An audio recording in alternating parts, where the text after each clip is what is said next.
Oke, assalamualaikum warahmatullahi wabarakatuh. Semangat pagi. Terima kasih Mbak Eka Kristianasa dari Ungaran. Wah, dahsyat sekali Bu Eka Kristian ini. Dalam waktu yang sangat cepat bisa jadi stokis ya, lulus kelayakan jadi stokis. Dan ini kayaknya Mbak Eka ini gak lama lagi diamond ini. Saya lihat statusnya itu sudah mulai mulai apa ya cetar gitu ya. Sudah mulai terlihat sekali leadershipnya itu udah kelihatan sekali. Terus gaya ketika berperan di good team player di FKS itu wah mantap sekali.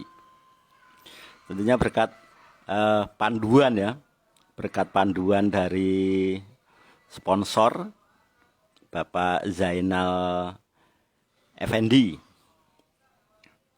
yang satu persis. Pak Zainal Effendi ini konsistensinya itu ibarat apa ya, pelari itu pelari maraton, jadi stabil stabil kencengnya, bukan stabil asal jalannya enggak, tapi stabil kencengnya itu Pak Zainal Effendi luar biasa. Apalagi keberanian Pak Zainal Effendi ini yang membuat saya itu merinding. Berani resign ketika penghasilannya sedang naik. Loh, keren kan? Itu benar-benar berani keluar dari zona nyaman untuk keluar, untuk masuk ke zona dahsyat. Zona nyaman itu enak, tapi zona dahsyat itu wah, asik sekali. Terima kasih juga Pak Edi Santoso dari Klaten. Terima kasih Pak Edi. Satu persis Pak Edi ketika ketemu dengan saya pertama kali, kemudian kedua, ketiga, keempat, dan perkembangannya Pak Edi ini spektakuler. Jadi Pak Edi itu mau apa ya? Mau apa namanya? Mau merombak ya, mau merombak mindsetnya, mau merombak pergaulannya. Jadi Pak Edi salah satu figur yang saya banyak belajar itu dari sisi ini. Pegawai negeri kok mau-maunya mendengarkan, mau-maunya bergaul, dan mau-maunya mempraktekkan apa yang disampaikan oleh aplennya yang tidak lulus SMP. Ini kan luar biasa. Banyak orang gak ikhlas loh. Aku pegawai negeri, aku S1, masa belajar sama orang seperti itu. Maka saya belajar banyak sekali dari Pak Edi. Nah teman-teman, sesuai janji saya kepengen share ya. Saya kepengen sharing tentang apa yang saya alami. Ya, saya mengalami banyak hal di dalam hidup ini ya. Dan ternyata dari pengalaman dan pengamatan yang saya alami ini secara global itu mengacu kepada kita ini menuruti siapa. Contoh, ada orang yang keponakan saya sendiri deh, keponakan saya ini sekarang jadi tentara, baret kuning tritong kebu gitu ya, tritong garing. Dia daftar jadi TNI. Kenapa kok dia daftar TNI? Kenapa tidak ikut pamannya saja? Karena ternyata di lingkup dia itu lingkupnya TNI. Ketika Facebook yang dia masukin itu ini grup militer. Ketika saya ajak ke toko ya, yang dia lihat itu maunya baju loreng. Terus ketika ngobrol dengan orang-orang, yang paling banyak dia praktekkan itu, yang paling banyak nancep di kepala dia itu teman-teman dari TNI. Akhirnya teman-teman dari TNI itu menjadi guru bagi dia. Nah, apa yang terjadi? Yang terjadi dia jadi TNI, dia daftar. Dia nggak ngikutin apapun omongan pamannya. Meskipun ketika dia sekolah ya, SD, SMP, SMA itu yang bayari pamannya. Saya yang bayari. Bahkan ketika daftar TNI itu pun untuk uang macam-macamnya itu saya lagi. Bukan temennya loh, tapi saya loh. Terus ketika keponakan saya itu nikah, itu teman-temannya itu hanya datang untuk salaman. Tapi yang membiayai itu saya loh. Keren wah keren. Jadi meskipun keponakan sendiri itu belum tentu percaya. Adik saya sendiri apakah ikut NASA sebelum meninggal ya? Enggak, dia enggak ikut NASA. Apakah tetangga saya ikut NASA? Enggak ada yang ikut NASA, itu enggak ada. Apakah ipar saya pada ikut NASA? Enggak ada satupun yang ikut NASA. Kenapa? Karena mereka sudah punya guru sendiri-sendiri. Mereka sudah punya mentor sendiri. Dan mentor mereka itu mentor yang baik, ya. Bukan kacang lupa kulitnya dan bukan. Mereka punya mentor sendiri. Lah, akhirnya saya mencapai sebuah kesimpulan. Kenapa saya menjadi seorang diamond kan gitu? Saya menjadi diamond. Saya dibuatkan video oleh Diamond Network dan PT NASA maupun Aplen. Terus saya muncul di banyak majalah. Dan saya selalu dipilih untuk menjadi pembicara. Meskipun di NASA itu banyak pembicara, banyak sekali. Peringkat silver itu sudah bisa menjadi pembicara. Apalagi gold, apalagi pearl, apalagi emerald, apalagi diamond. Tetapi di antara banyak silver manager itu kenapa yang dipilih itu kok saya? Kok enggak yang lain itu? Ketika saya ngisi master seller, saya ngisi seminar tentang how to sell itu ya. Itu kenapa yang dipilih kok saya, kok enggak yang lain? Padahal sama-sama gold, mungkin bonusnya lebih gede dia, mungkin omsetnya lebih gede dia. Dan ketika saya pearl manager, itu yang lagi-lagi, kenapa banyak NDO itu yang isi kok malah di kantor NASA loh ya, di kantor pusat itu banyak yang isi malah saya. Kenapa tidak yang lain? Padahal pearl manager itu ada ratusan. Dan saya yakin mereka hebat-hebat semua. Kalau enggak mungkin mereka pearl manager kan. Tapi kenapa Diamond Network, kenapa PT NASA, kenapa jalur sponsori saya itu kok milihnya kok saya terus? Padahal saya juga bosan. Karena saya itu juga kepengen ngerti jurus orang lain, rahasia orang lain menjadi gold manager. Sehingga nanti saya bisa saya praktekkan. Belajar dari gold manager di sini untuk saya membuat gold manager di kaki yang lain. Kan gitu kan? Silver manager ini jadi pembicara. Nah, saya bisa belajar teknik dia, kemudian saya pakai di kaki saya yang lain. Karena akhirnya kaki saya banyak. Tapi dari berbagai sumber yang bervariasi. Tidak harus saya semua, enggak. Nah, akhirnya tercapailah satu kesimpulan, teman-teman ya. Tercapai secara kesimpulan bahwa kita menjadi sekarang ini karena 2-3 tahun yang lalu kita berguru pada siapa. Maka topik kita pada siang hari ini adalah siapa yang layak jadi guru saya, siapa yang layak saya tiru, dan syaratnya menjadi guru Sindu itu orangnya seperti apa. Padahal di Indonesia ini banyak guru, banyak. Orang baik, wah Indonesia itu turah-turah ya. Indonesia itu sumbernya orang baik.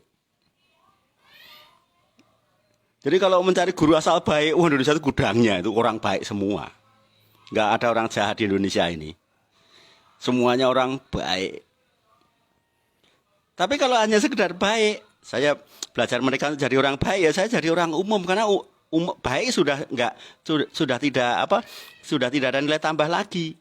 Baik itu memiliki nilai tambah kalau diantara yang jahat. Lah di sini nggak ada orang jahat. Kalau saya sekedar baik berarti saya tidak memiliki nilai tambah. Orang kaya, ya, orang kaya di Indonesia itu banyak sekali.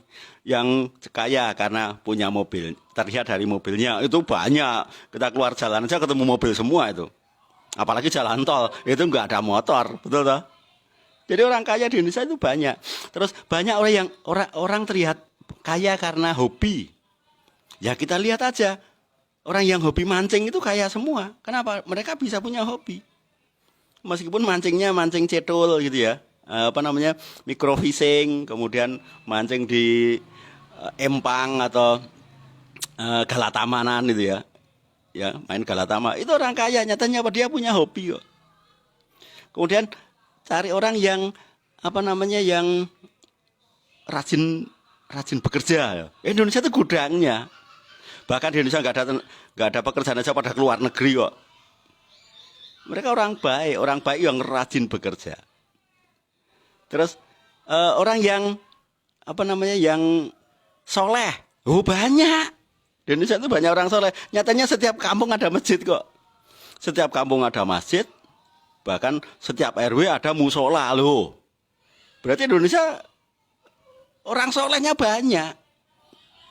Tapi kalau sudah banyak, ya saya tidak terlihat. Kenapa? Banyak. Betul Pak, betul? Betul kan? Nih Bu Suharti dulu pernah jadi apa? Itu ya. Apa penjual minuman itu berfermentasi itu ya. Lah, kita menjadi profesi sekarang ini kenapa? Karena kemarin kita punya mentor. Kemarin kita punya guru. Nah sekarang kalau saya kepengen merubah nasib saya. Ya, saya kepengen merubah nasib saya ini. Kira-kira saya mau berguru kepada orang seperti apa? Orang baik itu yang melarat juga banyak. Kalau sekedar baik, banyak. Apalagi ngaku-ngaku baik, banyak. Cari orang pinter. Yang lulusan S1 itu pinter-pinter semua. Nyatanya kampusnya banyak kok. Jogja sendiri itu lebih dari 20 kampus. Lebih dari 20 kampus. Kurang apa pinter-pinternya? Banyak kan? Tapi kalau hanya mencari orang yang pinter, kemudian saya jadi pinter, ya saya nggak kelihatan apa-apa. Kenapa? Yang pinter banyak. Nah maka saya punya jurus yang kemudian saya pakai, yaitu saya harus selektif memilih guru, memilih penasehat. Karena saya kepengen merubah nasib. Ya, saya kepengen merubah nasib. Nah, maka ketika saya ikut NASA, Mbak Anissa Putri Eli dari dulu gelasnya dikosongin terus, nanti sibuk loh. Sibuk nuang gelas itu. Nggak pinter-pinter itu. Kenapa hanya nuangin gelas? Pengetahuannya ya hanya segelas. Ya nggak pinter Anda itu. Nanti lama. Ya. Kita butuh ganti ember, ganti ganti tampungan, tandon itu ya. Kemudian ganti lagi perlu sumur. Kalau pakai gelas rugi. Ilmu pengetahuan masuk digelasi kan. Nah, maka saya memakai teknik yang kemudian mengantarkan ketika saya terjun ke NASA ini, saya menemukan teknik ini. Jadi saya hanya mau belajar pada orang yang saya pilih. Syarat menjadi guru Sindu, ya, syarat menjadi guru saya. Yang pertama, kaya. Harus kaya. Kalau enggak kaya, ilmunya teori. Syukurnya syukur teori. Sedekahnya sedekah teori. Kecerdasnya teori. Ngapusi. Nyatanya minta duit aja dia nggak berani kok. Betul kan? Dia berdoa, tapi minta duit nggak berani. Padahal semua doa itu terkabul. Sayangnya dia nggak berani minta duit. Loh. Keren kan? Allah itu maha memberi. Nyatanya kita hidup di dunia ini untuk apa? Untuk mengelola dunia ini. Lah dia minta duit aja nggak berani. Tulisan bagus, berdoa aja hanya dalam bentuk tulisan, baca aja nggak bisa. Mbak, hanya kopas, ya kan? Apalagi mengamalkan. Maka saya dengan orang yang hobi tebar doa di sosmed itu, saya lecehkan itu. Itu hanya tulisanmu, perilakumu nggak begitu. Nyatanya kamu nggak punya duit kok.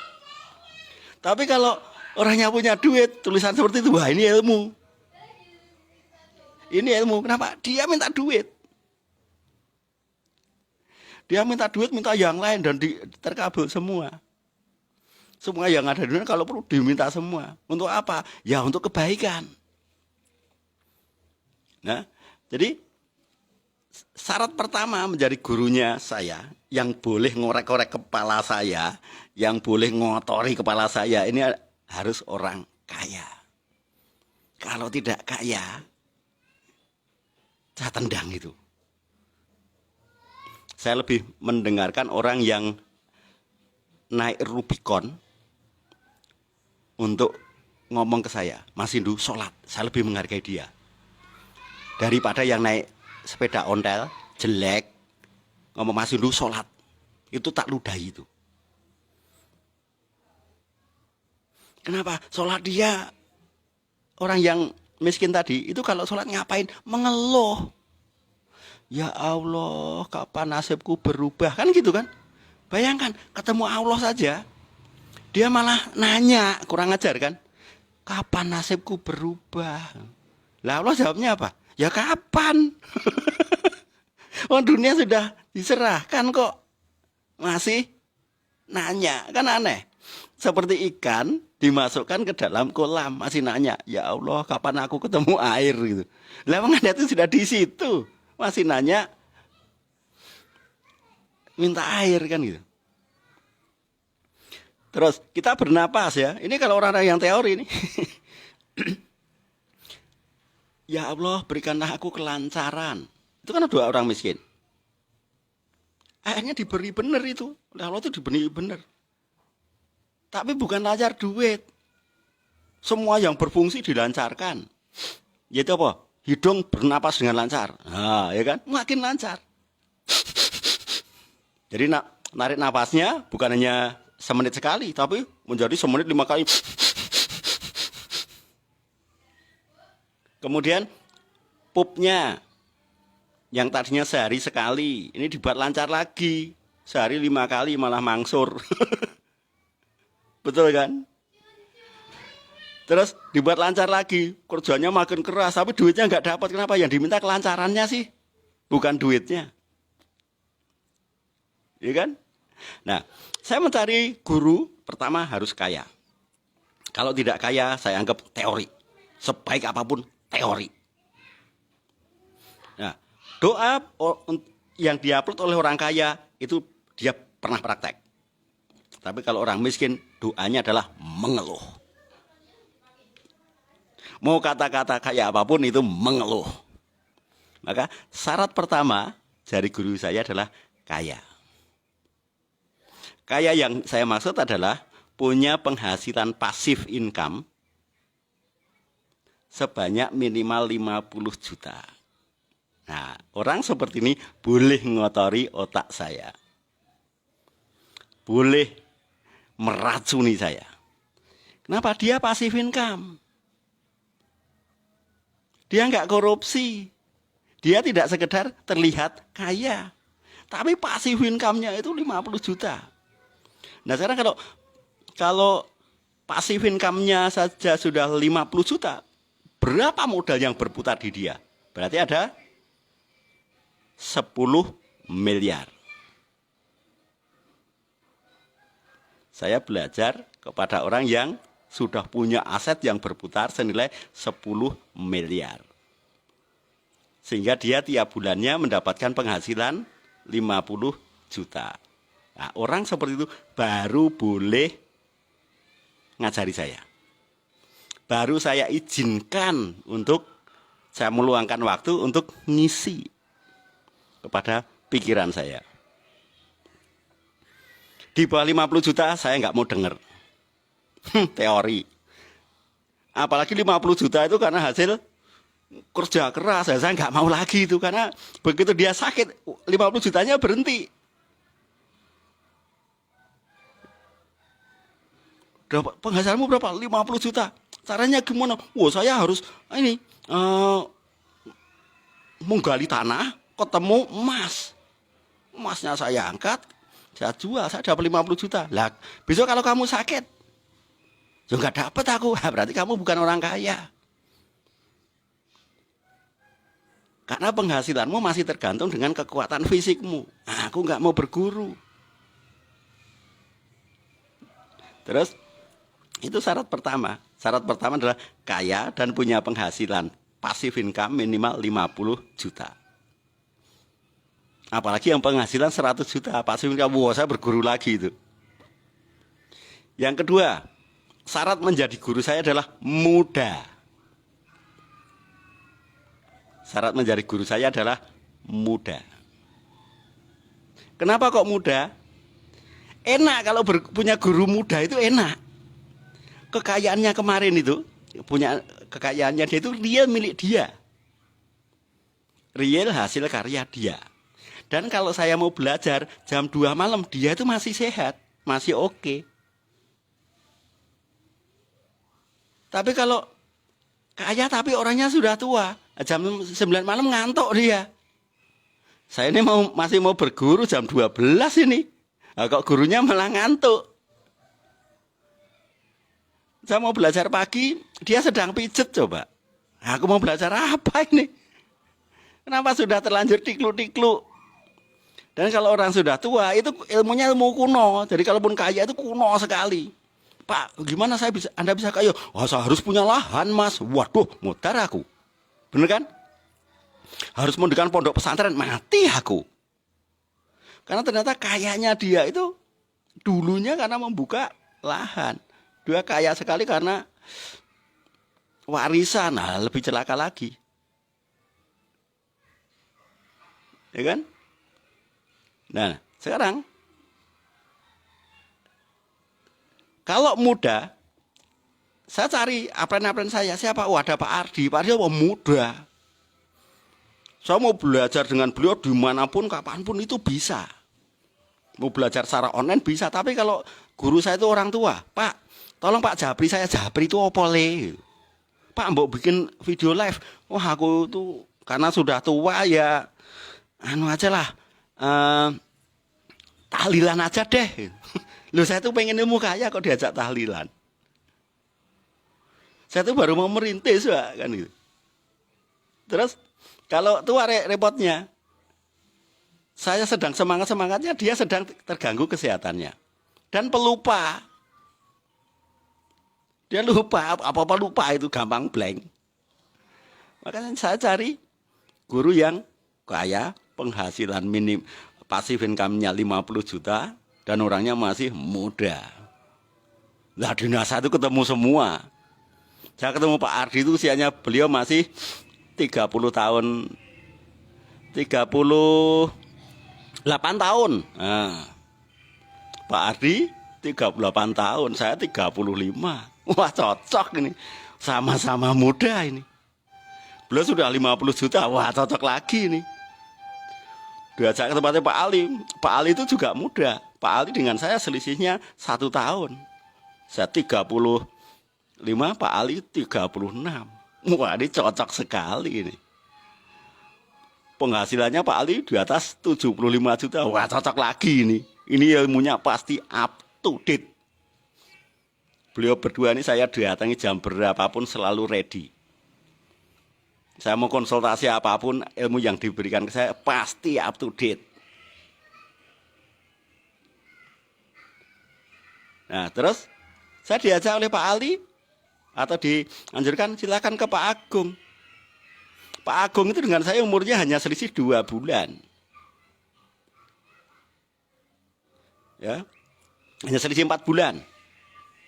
Saya November, Pak Agung itu Agustus. Wah, cocok ini. Aku harus berguru ke orang ini. Padahal Pak Agung penghasilan passive income-nya berapa? 125 juta. Cocok lagi ini. Kaya, muda. Syarat yang ketiga adalah pemberani. Pemberani itu kalau menyampaikan meledak-ledak. Tidak ngantuk. Coba kalau kaya, muda, klemak-klemek. tidak meledak-ledak. Nanti kalau Anda mau berguru ke dia, nanti jawabannya ya aneh. Pak, gimana sih caranya agar bisa meyakinkan petani? Jawabannya ya, yang penting itu telaten kok mas. Telaten. Telaten atau telatan pak? Karena kalau klemak-klemak itu telatan, bukan telaten. Kalau cepet lah itu telaten. Ya kalau klemak-klemak itu enggak telaten, telatan.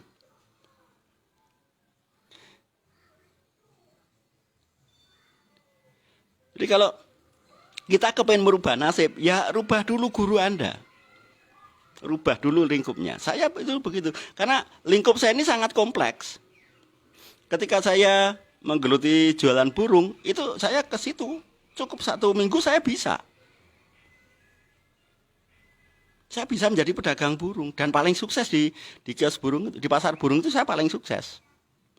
Memang bukan yang pertama, tapi paling sukses. Tapi kalau saya pengen sukses di jualan burung, saya tanya ke pedagang burung yang lain, apakah dijawab? Nggak mungkin. Kenapa? Karena mereka aktif income. Aktif income itu hanya ngajari kisi-kisinya. Tidak mungkin mendetailkan, nggak mungkin. Kenapa? Aktif income. Nggak mungkin Anda belajar pada orang kaya terus, oh, syaratnya sukses itu punya kebun, cara membuat kebun ini masa ajari. Nggak mungkin. Paling hanya, ya yang penting orang itu jujur kok mas, hanya begitu. Yang penting orang itu jujur, tawakal, terus baik hati, ya cuman gitu. Tapi nggak mungkin diajari terjun langsung, itu nggak mungkin. Kenapa? Karena mereka aktif income. Mereka bukan pasif income. Tapi kalau pasif income, wah, saya itu tanya ke Pak Adi, saya membuat plan atau perencanaan pertemuan di sini. Kira-kira Pak Adi dari sekian banyak daftar ini yang bisa yang mana Pak Adi? Oh, aku bisanya ini. Kalau Pak Ali malah, ya aku kabeh loh. Karena orang pasif income itu bawaannya kepengen mencetak murid, punya murid yang pasif income juga. Tapi kalau aktif income itu nggak mungkin punya murid, nggak mungkin. Nggak mungkin punya murid, nggak mungkin. Tapi kalau merasa jadi guru, iya. Tapi mereka nggak punya murid. Contohnya, saya belajar ke Pak Tung Desa Maringin. Wah, saya muridnya. Saya mengaku muridnya. Tapi Pak Tung itu bukan guru saya. Kenapa? Karena beliau di bidang yang berbeda. Tapi ketika beliau kemudian punya pasif income, wah itu baru guru saya. Beliau juga, wah ini murid saya. Kenapa? Cocok, sama-sama ngejar pasif income. Nah, maka guru saya ini harus saya cari. Pertama harus kaya. Kalau kaya itu real, doanya tulus, doanya benar, kata-katanya benar, bukan teori, bukan lip service atau hanya terlihat bagus tulisannya, terlihat indah doanya. Padahal nggak pernah terkabul. Karena doanya hanya kata sifat semua, bukan kata benda. Yang pertama, kaya dan punya penghasilan minimal 50 juta passive income. Itu syarat guru saya. Syarat kedua, muda. Artinya kalau saya mau berguru kapanpun bisa. Saya mau belajar model gaya apapun bisa. Rock and roll bisa. Rengeng-rengeng bisa. Genjrengan bisa. Presentasi dahsyat. Dan yang ketiga berani. Kenapa kok berani? Dia berani terjun membantu. Dia berani out of the box. Berani berubah. Berani menciptakan jurus baru. Dan menyampaikannya meledak-ledak. Itu syarat ketiga. Karena kalau kita belajar yang syarat ketiga ini sampai salah, nanti akan kejeblos. Kita nanti nggak sadar hanya jalan di tempat. Yang penting konsisten mas, ya Anda jalan di tempat, nggak kemana-mana itu. Yang penting konsisten terus bergerak. Tapi kita nggak kemana-mana karena kita nggak punya goal, kita nggak punya tujuan. Kita tidak punya percepatan gasnya itu dari sisi umur. Karena orang sukses ketika muda dan caranya menyampaikan meledak-ledak itu lebih menghargai waktu, bukan menghargai proses. Lebih cepat sampai itu namanya sabar. Loh, itu kalau orang sukses. Orang sukses itu cepat sampai tujuan itu namanya sabar. Tapi orang gagal yang asal baik, yang penting sabar. Ternyata nggak kemana-mana. Ya hanya menua di satu tempat. Sabar versi orang sukses. Itu ngisi seminar tidak hanya satu kampung. Ngisi home sharing tidak satu kampung. Tapi banyak kampung, ratusan kampung. Bahkan seluruh Indonesia dikiteri, diputeri, dikunjungi. Dan ciri-ciri orang yang sukses yang meledak-ledak adalah di rumahnya ada peta Indonesia. Di rumahnya ada peta Indonesia. Dan itu tercermin di NASA. Nyatanya apa? Nyatanya di dompet Anda ada peta Indonesia kok. Kalau nggak percaya silahkan keluarkan kartu ID Anda.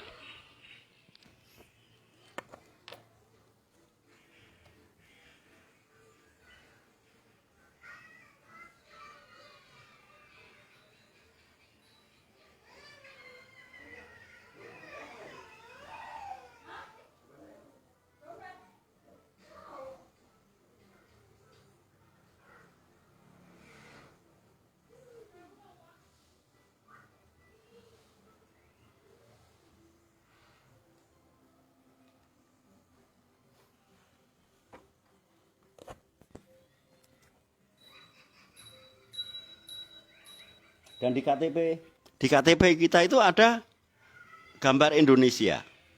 Itu supaya kita kemana? Supaya kita punya kebaikan itu kemana-mana. Berwisata ya kemana-mana. Bukan wisata kok jarak 5 kilo. Terus nanti ngomongnya untuk bahagia tidak harus mahal. Ya kamu tuh nggak kemana-mana, kamu nggak punya duit. Jangan mengatasnamakan kebahagiaan kalau nggak kemana-mana. Untuk bahagia tidak harus mahal. Kamu nggak punya duit, jelas itu. Jelas. Tapi kalau orang penghasilannya passive income, apalagi seperti Pak Ali itu. Pak Ali itu uang belanja untuk istrinya itu 50 juta, itu sederhana. Pak Ali itu memberikan uang belanja kepada istri itu 50 juta tiap bulan. Itu sederhana kok. Kenapa kok sederhana? Karena penghasilan beliau tidak 50 juta. Tapi penghasilan beliau adalah 1 miliar. Keren kan? Atau 500 juta. Saya tuh gaji istri saya itu 30 juta. Tapi sederhana. Kenapa kok sederhana? Karena penghasilan, karena yang saya berikan ke istri itu hanya 20% kok. Betul Pak, betul? Halo? Kemarin yang sudah dapat materi tentang manajemen anti bangkrut. Ngasih mertua 15 juta itu kecil, itu sederhana itu. Itu enggak mewah itu. Kenapa? Karena hanya 20%. 20% dari total uang yang masuk. Ini baru namanya sederhana yang waras itu ya. Bukan kok sederhana karena nggak punya apa-apa. Itu emang malas itu. Malas tapi rajin bergerak di tempat yang sama. Monoton. Dan ciri-ciri orang monoton apa edan? Silahkan aja Anda dengerin lagu dangdut koplo. Itu musiknya monoton itu. Dangkling, dangkling, dangkling, dangkling. Akhirnya Anda hanya goyang begini. Hanya begini. Kayak entong itu. Kenapa? Monoton. Monoton itu bosenin. Dan bikin stres. Nyatanya pada mabuk orang yang mendengarkan musik monoton. Apalagi penghasilan monoton. Jadi kalau penghasilan monoton itu kata-kata mutiaranya ya monoton. Ciri-cirinya apa? Aku akan menghidupi, aku akan membahagiakan keluarga kecilku. Ya keluargamu ya kecil banget. Kenapa tidak sebutkan keluarga besarku? keluarga ipar, keluarga mertua, keluarga Mbah Buyut Canggah Wareng Banyu Blabar. Nah, keluarga kecilku ya kecil beneran nanti. Keluargamu ya kecil beneran, donenmu ya kecil beneran, mentalmu kecil beneran. Kenapa kata-katamu meskipun tidak mutu, meskipun rendah kualitasnya tetap terkabul. Nah, saya cari guru. Syaratnya 3. Kaya, ya, kaya. Yang kedua, muda. Yang ketiga, berani. Karena kalau berani ini, contohnya, silahkan tebak pertanyaan saya. Silahkan jawab pertanyaan saya. Kapan Sri Sultan Hamengkubuwono itu ngisi seminar? Ya, kapan Sri Sultan Hamengkubuwono 10 itu ngisi seminar?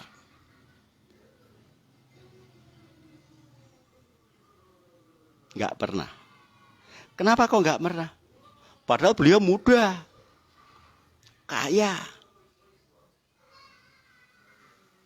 Ya, beliau itu muda, kaya, berpengaruh. Kenapa kok beliau tidak dipilih sekian dari banyak sekali seminar itu, beliau tidak dipilih jadi pembicara? Karena beliau jadi sultan itu karena warisan. Jadi kalau nanti ngisi seminar aneh. Jadi begini Bapak Ibu sekalian, Assalamualaikum warahmatullahi wabarakatuh. Syaratnya untuk sukses Anda harus menjadi anaknya sultan. Itu niru piye? Kita mau niru susah kan? Untuk bisa sukses, bisa kaya seperti saya, syarat Anda harus menjadi anaknya sultan ke-9. Enggak mungkin itu ngajari. Makanya beliau tidak pernah ngisi seminar. Menghadiri seminar, ya. Ngisi seminar, enggak. Karena beliau sendiri kalau disuruh ngisi seminar juga bingung. Lah karena nggak bisa diajarkan. Nggak bisa ditularkan, nggak bisa. Anda jajar-jajar Sri Sultan aja Anda nggak mungkin jadi sultan kok. Anda ngomong nular. Itu Anda nggak mungkin jadi sultan. Kenapa? Karena beliau juga bingung. Sepandai-pandainya beliau, itu sehebat-hebatnya beliau, itu tetap ada cacatnya, yaitu apa? Warisan. Tapi sejelek-jeleknya saya, kenapa kok saya laris itu? Ngisi seminar di mana-mana laris. Bahkan ada orang yang nyuruh saya, nanya ke saya, Pak Sindu kalau undang Pak Sindu bayar berapa? Sampai ada IO-nya itu. Tarifnya Pak Sindu kayak kalau nggak salah loh ya, seperti Pak Sindu ini per jamnya 20 juta. Nanti ngisi sehari, berarti 20 juta kalikan sehari. Anggap aja saya nanti ngisi 5 jam. 5 jam kalikan 20 juta, berarti 100 juta. Kenapa? Padahal saya tidak sekaya sultan, enggak. Tidak berpengaruh sultan, enggak. Saya juga sekarang sudah tidak muda. Tapi yang mereka inginkan adalah cara menyampaikannya yang meledak-ledak. Seperti anak muda. Ya. Dan passive income. Loh. Masih muda, passive income. Meskipun belum 50 juta. Meskipun belum 100 juta passive income saya. Passive income saya sekitar 45 juta. Belum 50. Tapi kalau total penghasilan saya lebih dari 100. Dan saya masih muda ya kan. Nyatanya saya masih pakai jeans. Ngisi materi aja masih pakai kaos. Itu bukti kalau saya masih muda, berjiwa muda. Dan pembawaan saya meledak-ledak. Maka kalau dihitung, berapa kali Pak Sultan Hamengkubuwono ngisi seminar sama Sindu? Ya banyakan saya, menangan saya. Meskipun saya rakyat beliau kan gitu. Saya kawula beliau. Nah, terus ketika saya sudah menemukan figur, ya, saya menemukan figur, 3 syarat ini terpenuhi, saya akan memberikan 80% waktu saya untuk mereka.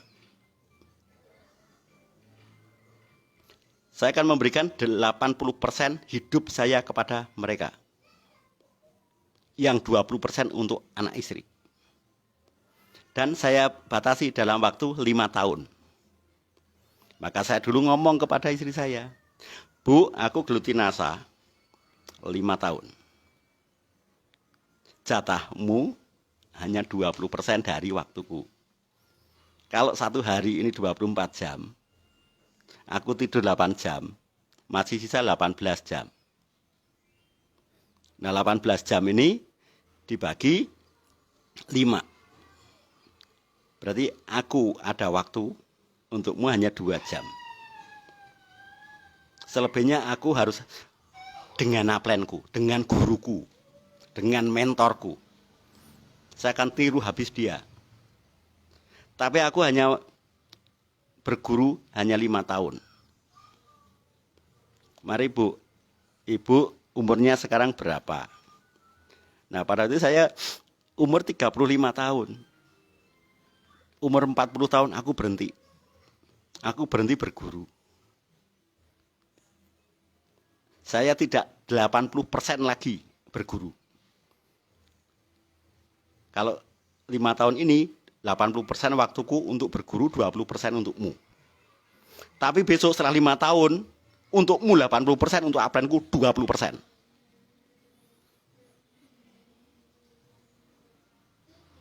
Nah, saya total seperti itu. Kenapa? Karena saya kepengen di coach, saya kepengen dimentori, saya kepengen dibentuk.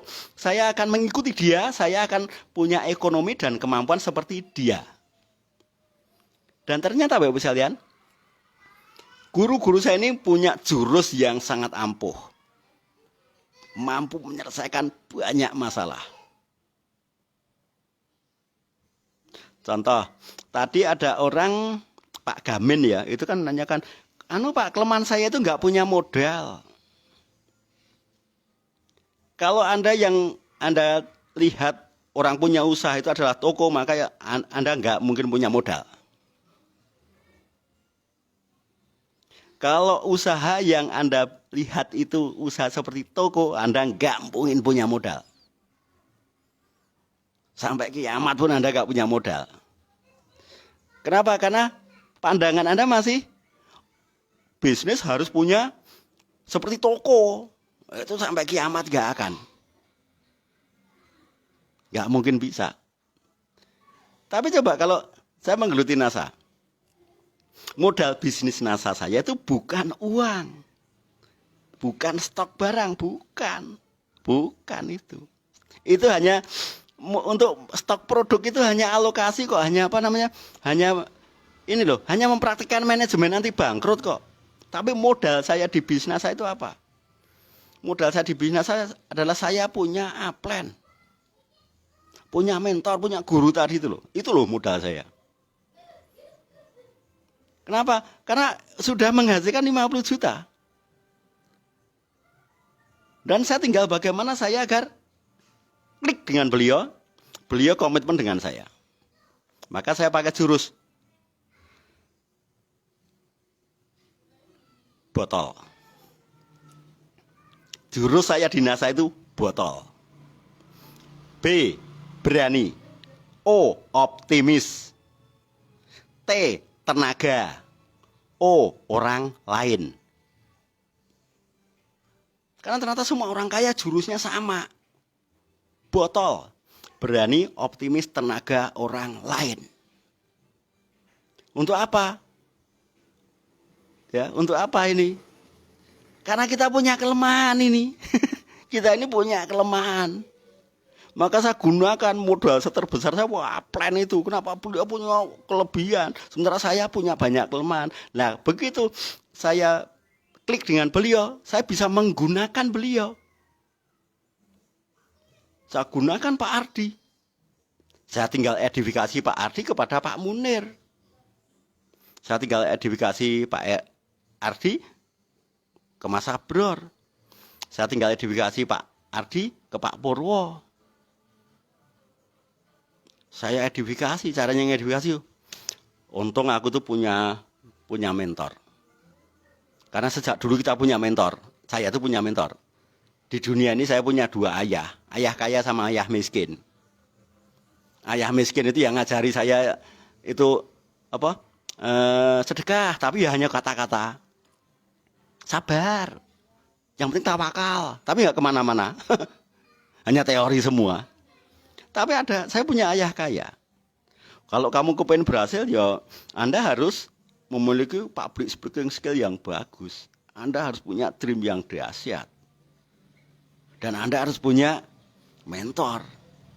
Nah, silakan cari mentor. Akhirnya aku ketemu Mas Munir, aku ketemu Pak Purwo, aku ketemu Pak Ardi, Mas Abror.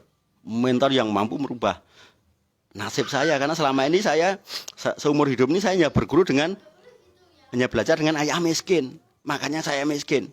Kamu ya kan? Iya. Ayo kita cari, kita ketemu, kita belajar pada ayah kaya kita. Akhirnya beliau bertiga sama Pak Heru Pardono dulu itu belajar di tempatnya Pak Ardi. Kita belajar bersama-sama.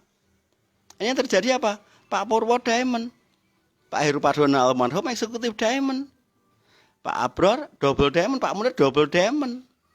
Saya yang ngikut kok. Saya juga eksekutif Diamond. Mereka bonusnya sama dengan saya, ya sekitar segitu. Sama dengan guru saya dulu. Karena ketika saya berguru ke Pak Ardi, bonus Pak Ardi seperti saya sekarang ini. Nah, setelah 5 tahun saya persis seperti Pak Ardi. Kan keren, lebih enak belajar pada Pak Ardi untuk jadi Pak Ardi kan? Daripada Anda belajar kepada orang lain hanya untuk sabar, ayo. Sabar mereka dengan sabar Pak Ardi beda ternyata. Baik hati versi orang lain sama Pak Ardi itu ternyata beda. Beda banget itu. Kayak bumi sama langit itu. Sedekah orang miskin sama sedekah orang kaya itu juga beda. Orang miskin itu kalau sedekah gimana? Sedekah nggak apa-apa, yang penting ikhlas gitu. Ya akhirnya apa? Sedikit. Betul kan? Tapi kalau orang kaya itu sedekahnya lain. Sedekah itu yang penting banyak gitu. Masalah ikhlas itu karena kebiasaan loh. Nah, beda lagi kan? Orang miskin kalau sedekah yang penting ikhlas. Kalau orang kaya enggak. Sedekah itu yang paling penting banyak. Masalah ikhlas itu karena jam terbang. Coba Mas Hindu, sekarang Anda nyumbang sedekah 1 juta. Minggu depan 1 juta. Setiap minggu 1 juta, 1 juta, 1 juta, 1 juta. Sampai kemudian setahun. Kemudian tahun depan Anda sedekahnya 10.000. Rasanya aneh kan? Biasa 1 juta kok 10.000 gak terasa ini. Tapi kalau sedekah asal ikhlas itu gak akan besar. Kenapa? Karena kita cari di kantong kita, nemunya pasti besar dan kecil. Dan ikhlasnya kita yang kecil, gak mungkin ikhlas kok besar. Betul kan? Lawang sedekah pekerjaan aja Anda nggak mau kok. Padahal orang lain membutuhkan pekerjaan. Orang miskin, aku pengen cari orang kaya biar bisa membantu sesama siapa-siapa yang membutuhkan. Lah mereka butuh pekerjaan saja Anda nggak keluar kok. Gimana Anda bisa menjadi orang kaya kan gitu. Terus saya praktekkan 80% waktu saya kepada upline. Saya take action di sana. Apapun yang beliau sampaikan, beliau jabarkan, saya langsung menjadi daripada kata-kata itu. Kalau pengen sukses ya jadi presenter, lah saya jadi presenter. Saya nggak akan nawar. Kapan-kapan aja Pak jadi presenternya. Karena beliau mengatakan saat ini. Maka saya tulis, oke, saya harus jadi presenter. Dan nanti ya saya langsung setelah Pak Ardi bicara, aku nanti jadi presenter. Pak Ardi pesertanya. Tidak nunggu besok, apalagi nunggu ngerti, apalagi mikir-mikir. Apalagi begini, saya cerna dulu deh Pak. Emangnya Anda ini belajar bisnis bukan belajar mencerna makanan. Belajar bisnis itu belajar melakukan. Bukan saya hitung-hitung dulu Pak. Baik dan buruknya. Lah ini kata-kata guru kok dia masih dipilih. Yang terucap oleh guru itu sudah terpilih, itu sudah pilihan. Kenapa Anda milih lagi? Emangnya guru seperti swalayan. Mereka milih-milih barang, ditaruh, kemudian Anda milih. Seperti Upline sebagaimana toko barang bekas. Datangi, kemudian milih. Ternyata jelek semua barang bekas. Tapi kalau guru kita ini kan orang passive income dan kaya, itu ilmunya itu up to date, baru semua. Tidak jelek semua, enggak. Tidak usah dipilih, telan aja. Jadi apa yang disampaikan, saya langsung praktek. Begitu yang disampaikan Pak Adi, saya langsung praktek. Mas, isi buku kerja? Yes. Mas, ini ada buku kerja, kalau bisa buat, untuk diisi sendiri 3 ya. 1 versimu, ya kan? 1 versimu, 1 versi anakmu, 1 versi istrimu. Kalau perlu 1 lagi, versi upline. Ini Bapak Ibu, saya punya buku kerja yang sudah saya isi itu 4. Saya isi 4. 1 untuk anak saya, ya. 1 itu untuk anak saya. Biar dia punya impian. Yang 1 untuk istri saya. Supaya apa? Dia punya impian. Yang 1 untuk saya. Impian saya. Tapi yang 1, impian saya untuk menjadi upline. Loh. Beda kan? Kalau Anda kan buku kerjanya sudah 1. Punya 1 pun nggak diisi-isi. Isinya pun untuk keluarga. Nggak ada untuk upline. Ya, betul. Buku kerja Anda, impian Anda nggak ada 1 pun untuk upline. Nggak ada. Semuanya untuk keluarga. Dan keluarga tidak pernah menuliskan impiannya. Akhirnya Anda jualan, Anda jual ketengan, posting, chatting, closing, packing, kirim. Begitu dapat uang, langsung habis. Kenapa? Untuk membahagiakan keluarga sih. Untuk memenuhi kebutuhan harian. Ya ini kerja Anda ya harian. Anda nggak akan bisa kayak selaris apapun, Anda nggak akan kaya. Sampai kiamat juga nggak akan kaya. Anda hanya pekerja keras di bisnisnya saja. Datang ke dunia pipo, tapi bekerja selayaknya embro. Nah, kalau punya 1 ya nggak akan diisi, Bu Suharti, ya nggak akan diisi. Karena Anda hanya ikuti kata upline tapi nggak praktekkan. Anda itu hanya ikuti, tapi belum ATM. Ikuti kata upline, IKU kan. Ya ikuti kata upline. Tapi itu baru 30%. Yang paling benar adalah ATM. Karena kalau ATM itu 100%. Amati, begitu. Tiru lagi. Modifikasi ya diperbanyak. Bukan upline 1, Anda punya 1 itu namanya bukan ATM itu. Kopas. Hanya kopas. Amati, tiru, modifikasi. Saya ngisi buku kerja, iya. Ya. Kemudian saya ngamati upline. Upline impiannya apa? Ternyata upline impiannya kok banyak sekali. Ya saya ya ikutan banyak. Banyak dan bervariasi. Urusan terkabul itu pasti. Makanya saya punya impian banyak. Salah satu impian saya kepengen menjadi presenter. Kalau impian Anda kan membahagiakan keluarga. Keluarga kecil lagi. Betul kan? Impian apa? Impiannya apa, Mbak? Membahagiakan keluarga. Idih, goblok. Gombal. Kalau saya punya impiannya itu banyak. Banyak sekali. Jadi buat impian, setiap mau tidur saya nuliskan impian. Ya, saya nuliskan impian. 5 impian. Mau tidur nuliskan 5 impian. Enggak usah mikir, tulis saja. Saya lipat tidur. Besok malam mau tidur, tulis lagi karena apren begitu. Tulis lagi, lipat tidur. Besok lagi nulis lagi impian, lipat tidur. Saya lakukan selama 1 bulan. Lah kalau 10 impian kalikan 30 hari ketemunya berapa? 300 impian. Sehingga setiap hari salah satunya terkabul. Tapi kalau Anda impiannya apa? Membahagiakan keluarga. Itu Anda nggak akan bisa bahagia.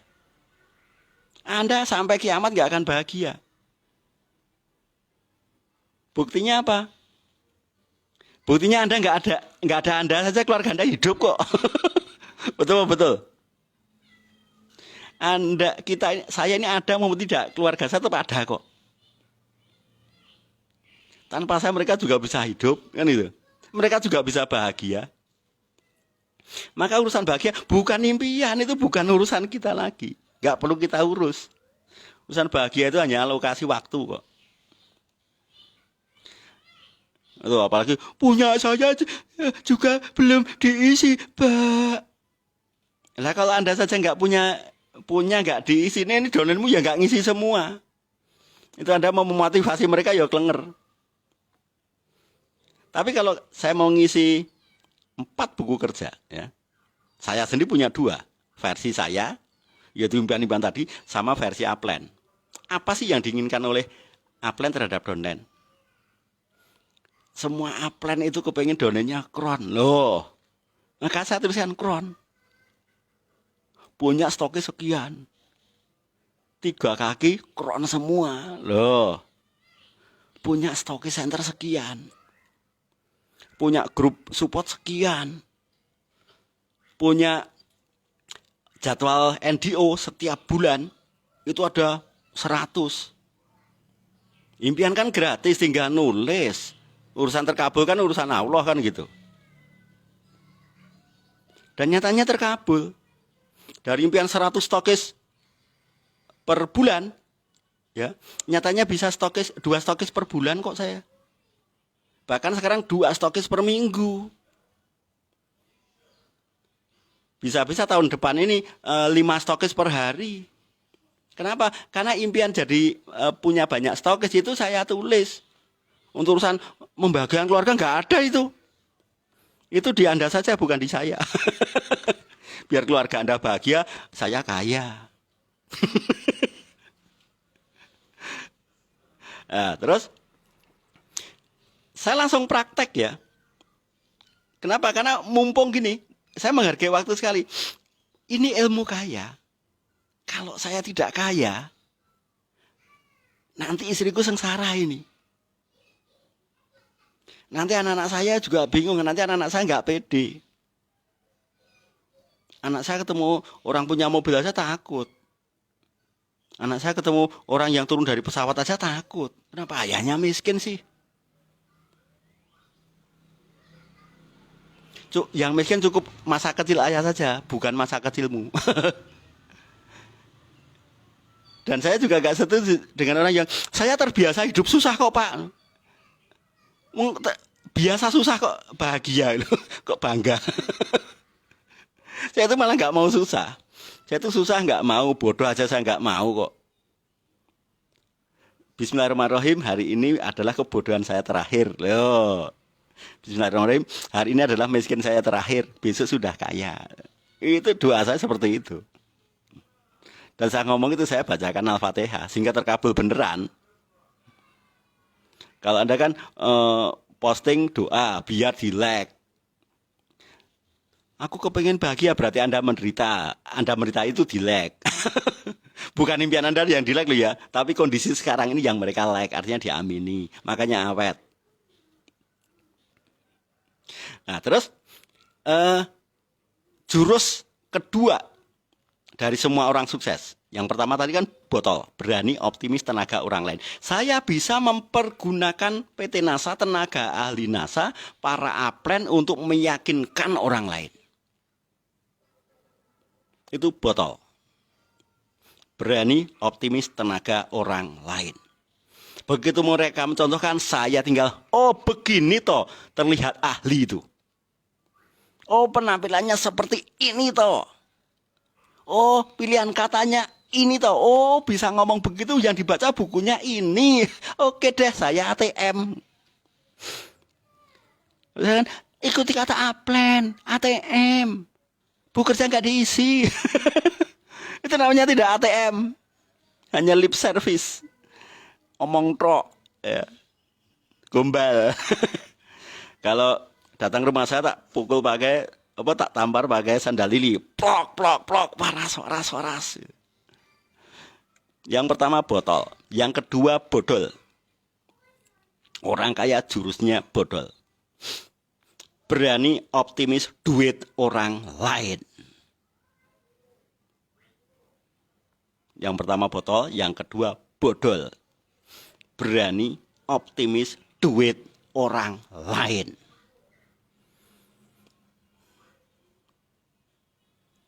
Jadi kalau pakai bodol, wah kita itu sudah kaya. Saya itu sudah kaya. NASA ada produk berapa? 175. Yang buat siapa? Pak Brian. Yang kulak siapa? PT NASA. Boleh nggak saya jual gudang NASA? Fitur NASA satu gudang saya jual semua, boleh nggak? Boleh. Wong bisa boleh menjual gudangan kok, malah milih botolan, ketengan. Goblok banget kan? Miskin kok ngomong sabar. Itu betah miskin, betah sengsara ya. Jadi jurusnya adalah bodol. Yang punya produk siapa? NASA. Berapa produknya? Sekian. Kristal X dicetak berapa? 10.000 piece per hari. Satu kristal X untungnya berapa? 100.000. Berarti ada keuntungan sebesar sekian di gudang NASA. Boleh nggak saya jual semua? Boleh. Wong jual satu gudang aja boleh kok. Masa jual lipstick bijian? Tuh kan? Berani, optimis, duit orang lain. Yang punya modal siapa? NASA. Saya tinggal ngapain? Menemukan orang yang punya modal lagi. Saya tinggal temukan orang yang punya modal lagi. Siapa mereka? Orang-orang yang tidak mau rugi. Siapa itu? Peternak, petambak, pekebun. Enggak ada pekebun kok mau bangkrut. Tidak ada peternak mau rugi. Tidak ada petani yang mau gagal panen. Lah saya tinggal, Pak, ini tanaman padi Bapak ini anakannya 25 ya. Iya Mas, bibitnya padi kayaknya Mambramo ya. Iya. Kalau seperti ini panennya 6 ton Pak ya? Enggak nyampe Mas. Lu berapa? 4 ton. Bapak belum pakai POC NASA sih. Belum pakai hormonik sih. Itu manfaatnya apa? Ayo saya ajak ke tempat upline saya. Biar upline yang jelasin. Berarti apa? Pertama bodol, sekarang botol. Berani, optimis, tenaga orang lain. Minta tolong upline untuk jelasin. Akhirnya setelah dijelaskan oleh upline, orang itu beli. Yang punya duit siapa? Orang tadi. Berarti duit dari dia untuk membeli barang stokis. Yang punya modal siapa? Stokis dan dia. Saya ngapain? Saya terima HK dikurangi HD. Keren kan? Kalau nggak laku, resikonya stokis, betul nggak? Yang kulaan stokis. Kalau stokisnya nggak mau beli, yang punya resiko bangkrut siapa? NASA. Anda nggak bangkrut kan? Saya nggak bangkrut kan? Apa ruginya? Dan paling asik tuh, kalau nggak laku, resiko dia. Tapi kalau laku, untung saya. Karena untungnya untuk saya. HK untuk saya plus PV-nya. Berarti yang punya modal siapa? Konsumen dan stokis. Kita ngapain? Saya tinggal prospecting aja. Bagaimana kalau upline-nya jauh Pak? Gampang. Gampang sekali. Dan paling menguntungkan itu kalau upline-nya jauh. Itu paling untung. Kalau deket itu malah nggak untung. Jadi distributor paling bodoh itu kalau terlalu deket sama upline itu paling goblok itu. Itu distributor paling goblok, paling nggak mutu itu. Kalau terlalu deket sama upline. Distributor paling untung adalah yang jauh dari upline. tapi ATM-nya jalan, IKU-nya jalan. Karena kalau terlalu dekat itu ATM-nya nggak jalan. Terlalu deket Aplen itu nggak bisa praktek IKU, nggak mungkin bisa ATM, nggak mungkin. Kenapa? Karena kita merasa bahwa ini loh, ngapain aku belajar itu? Oh, ngapain deket? Ngapain aku harus tahu itu? Oh, ngapain tahu? Apren kan ramah sama saya, jadi Apren nggak mungkin, weh kamu harus ngisi buku caranya begini, nggak mungkin dia ngotot begitu, maka nggak usah kerjain aja. Toh Apren deket, kan saya tinggal ngomong, nggak sempat pak, saya kan neneknya anak, saya kan kalau malam tidur pak, saya kan begini mbak. Adanya kita nanti laporan ke stokis atau laporan kepada Apren supaya dimaklumi. Itu apa namanya jahiliyahnya seorang donen yang punya Aplen terlalu dekat. Meskipun jarak rumah saya dengan Pak Ardi, ya dulu ya, itu 3 kilo, tapi saya ke sana itu jalan kaki, biar apa? Biar terkesan jauh. Dari tempat tinggal saya ke tempatnya Pak Ali, itu 7 kilo. Saya jalan kaki, biar apa? Biar jauh. Sepanjang perjalanan saya malah dikir. Saya malah autosugesti. Demen ini sudah pakai jas, pakai dasi, pakai pantofel, jalan kaki kehujanan, masa nggak demen? Kalau orang lain yang ngeyup itu nggak demen nggak apa-apa.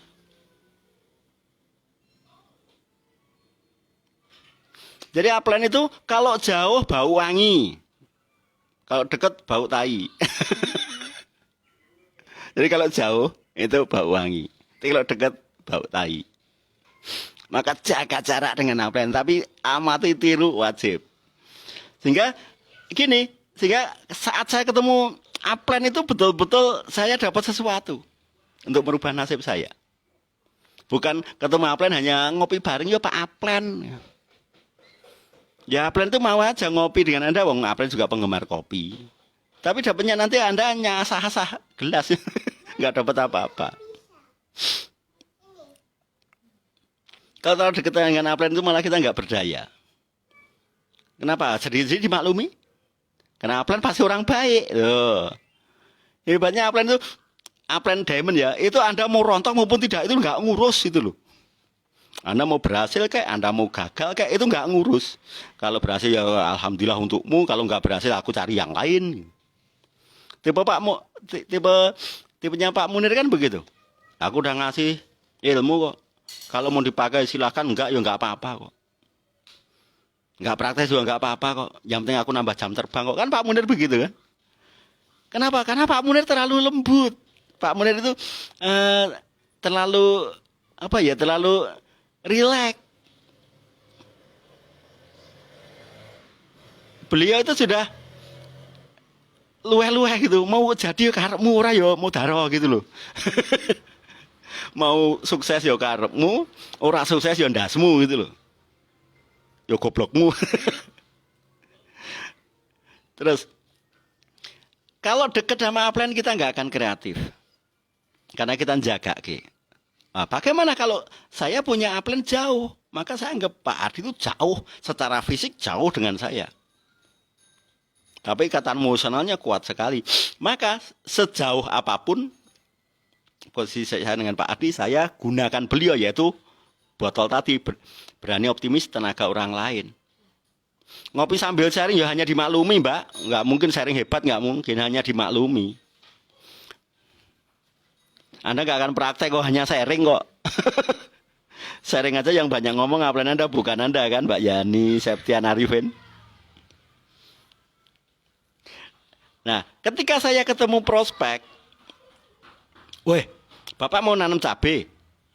Iya, biasanya kalau nanam cabai itu berapa kali petik, Pak? Ya, 8 petik lah. Wah, berarti Bapak hanya pekpok ya. Pekpok itu modalnya berapa, kembalinya segitu ya. Tapi kalau panennya bisa 10 kali petik, Pak, bisa untung ya. Masih bisa bernapas, Pak ya. Iya. Bagaimana, Pak, kalau kalau Bapak nanam cabai itu mengalami 4 fase. Yaitu harga hancur Bapak ngalami, harga normal Bapak alami, harga bagus Bapak alami, harga mahal sekali Bapak alami. Mau nggak? Gitu ya, orang tidak mau rugi loh ya. Sekali nanam, Bapak mengalami 4 fase. Harga normal, harga hancur, harga normal, harga bagus, harga istimewa, yaitu sekilo 100.000. Kalau yang ini sekilo 3.000. Kalau yang ini sekilo 20.000. Yang ini harga 50.000. Tapi yang ini 100.000. Bapak alami semua tuh. Pengen Pak, pengen. Ini Pak, ada pakar cabai. Saya teleponkan Pak ya. Halo, selamat pagi Pak Ardi. Ya, alhamdulillah. Gini Pak Ardi, jadi ketemu Aplen tidak basa-basi, tidak seperti Anda ini. Halo Pak Aplen, gimana kabarnya Bu Aplen? Sehat ya Bu Aplen? Wong Bu Aplen Anda itu tidak dirawat di rumah sakit kok. Malah Anda doakan dia sakit. Halo Pak Aplen, gimana kabarnya? Sehat ya Pak? Loh, Aplen Anda itu mau presentasi kok malah sehat ya? Halo Pak Aplen, Pak Ardi, ya selamat pagi. Ya, selamat pagi Pak Sidu. Ini Pak Ardi, saya ada teman namanya Pak Nur. Ya Pak Nur ini ada pertanyaan yang saya belum bisa menjawab Pak. Beliau kepingin menanyakan bagaimana cara perawatan untuk cabai bisa petik lebih dari 40 kali petik. Monggo langsung. Nah, handphone saya kasihkan, saya loudspeaker saya kasihkan si Pak Tani. Pak Tani ngobrol dengan Pak Ardi. Saya ngomong ke Pak Tani, ini ahlinya cabai. Saya ngomong ke Pak Ardi, impian orang ini. Kepengen apa? Panennya selama setahun. Sehingga nanti orang ini nanyanya benar. Kepengen, kalau nggak saya kasih tahu kalau pengen panen selama 1 tahun petik terus, orang ini nanti malah nanyanya apa? Mohon bantuannya. Mohon subsidinya. Mbok tolong saya didemplot dulu. Tapi kalau sudah saya jaga nih, Pak orang ini menanam cabai kepengen panen setahun itu petik terus Pak. Nah, monggo jurus perawatannya seperti apa. Nah akhirnya petani ngobrol sama Pak Ardi. Berarti saya menerapkan apa? 2 jurus. Botol dan bobol. Botol, berani optimis tenaga orang lain. Bobol, dia punya bisnis cabai, Pak Ardi punya bisnis pupuk. Ngobrol lah yang terjadi. Karena di loudspeaker saya catat. Saya catat ini. Supaya dilihat Pak Tani. Mas ini juga belajar toh. Nyatanya tulisan saya dicatat. Omongan saya dicatat. Nah setelah dicatat, Pak ini Pak, tadi pertanyaan Bapak dan jawaban dari Pak Ardi sudah saya catat biar Bapak tidak lupa. Ternyata yang dibutuhkan tadi apa Pak? Supernasa granul ya. Luasannya berapa sekian? 4 sak Pak, butuhnya 4 sak. Power nutritionnya butuhnya 3 kg Pak. Benar kan tadi ya? Ya. POC NASA dan hormonnya butuhnya 1 dus Pak. Mana uangnya? Loh. Karena tadi Pak Ardi ketika bicara, ya caranya beli gimana? Anu aja, titip duit ke Mas Indu itu. Biar nanti Mas Indu yang ke sini. Nanti terus ke situ bawa produknya ke tempat Bapak. Berani optimis tenaga orang lain digabung dengan berani optimis duit orang lain. Kaya enggak? Kaya. Kenapa? Karena saya bekerja sama dengan orang yang sudah passive income. Orang yang sudah passive income itu hobinya mencetak murid untuk passive income. Menemani dari nol sampai sukses. Itulah ciri-ciri orang passive income. Beda kalau Anda menjual punya usaha kuliner.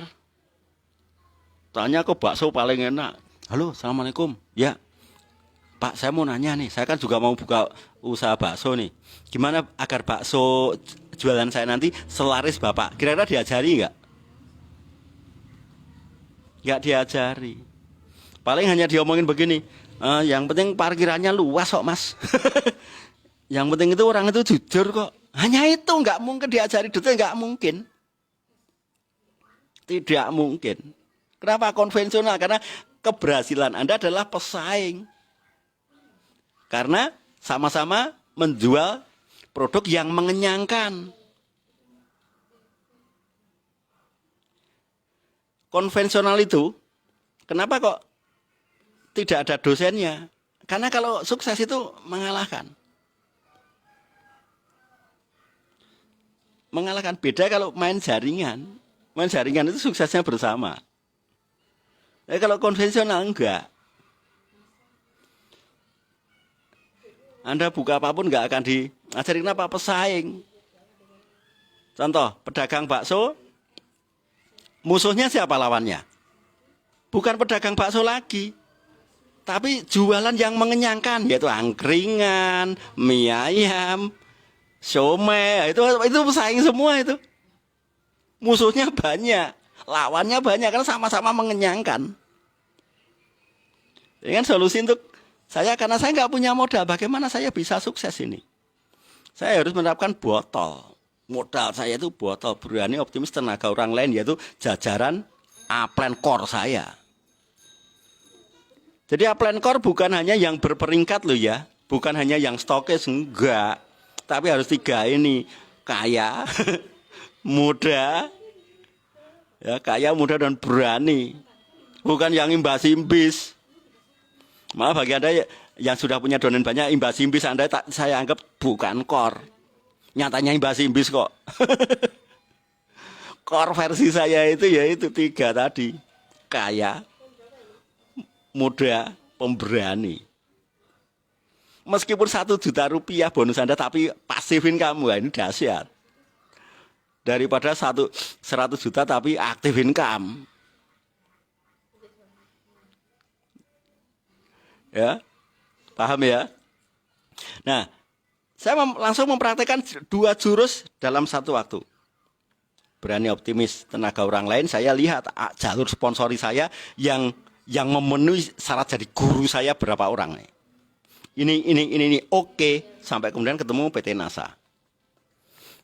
Syarat yang kedua, muda. Pak Ardi muda. Dan saya bisa belajar jam berapapun dengan beliau. Bukan hanya ngopi bareng. Nah, ketemu beliau, Pak Ardi teknik begini. Beliau mempraktekkan, saya, oke Pak Ardi, saya mau peragakan dulu.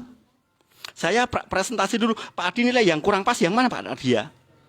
Bukan sana malah, Pak gimana caranya menyemangati donen yang loyo. Itu